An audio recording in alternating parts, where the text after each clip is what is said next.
July 2005 in Atlanta, Georgia, members of the United Church of Christ took a bold step to explore the issue of same-sex marriage, one of the most controversial issues of our time.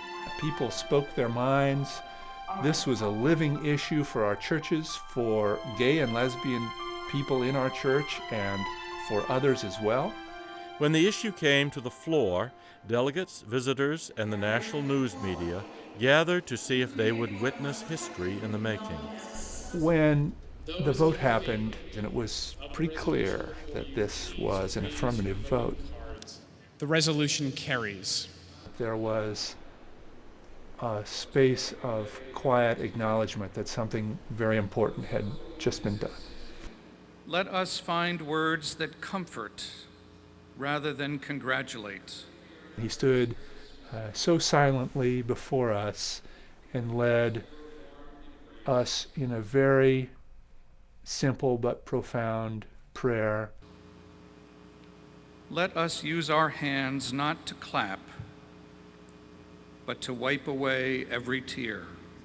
These are not easy times to be the leader of such a diverse group of folks, and when you add on top of that the marriage equality resolution that came to the General Synod in Atlanta, I've found that John has led with both his heart and his head. He always brings intelligence and grace and steadiness. But he began his leadership with the kind of humility that is extraordinary, and it's been a great gift to us.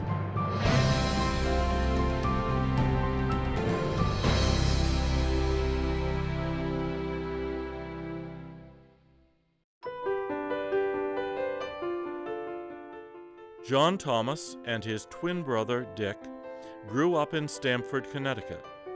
The Thomas family was deeply involved in the life of First Congregational Church. So my memories are of a warm, comfortable, inviting congregation. Thomas's growing faith and love for the church were soon noticed by the congregation.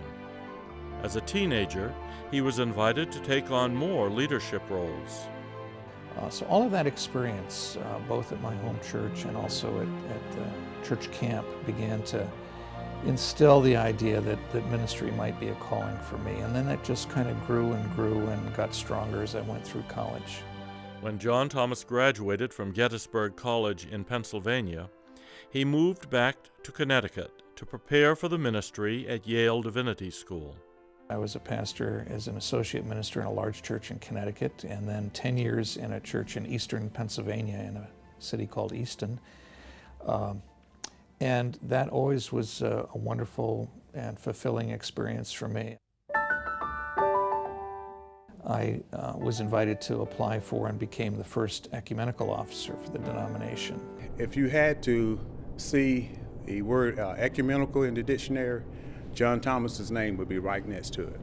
The opportunity to see John in action in a variety of settings around the world is inspirational.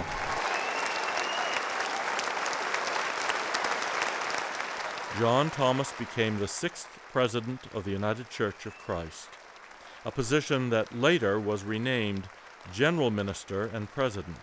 I think that the challenging thing about being president is that I'm president of a denomination that includes 1.2 million members, and they don't agree on any one thing. He's passionate, he's pastoral, he speaks the truth in love. On this anniversary of Dr. King's famous speech before his assassination, we're calling for a sacred conversation on race that we think can achieve and move us toward his challenge to make America a better place.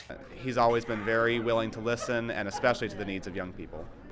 He does not take himself so seriously that he can't laugh even at himself. There is good news. The good news for me is that no matter who you are or where you are on life's journey, even if you're pushing 60 years old, you're welcome here. He has in many ways been the voice of imagination and the poet for the United Church of Christ. John has shown tremendous strength in leadership. He speaks with a clear, bold, prophetic voice that calls us to be the church that we know that we can be, and at the same time trying his very best to be a minister to the whole church. And I think he's done a fabulous job.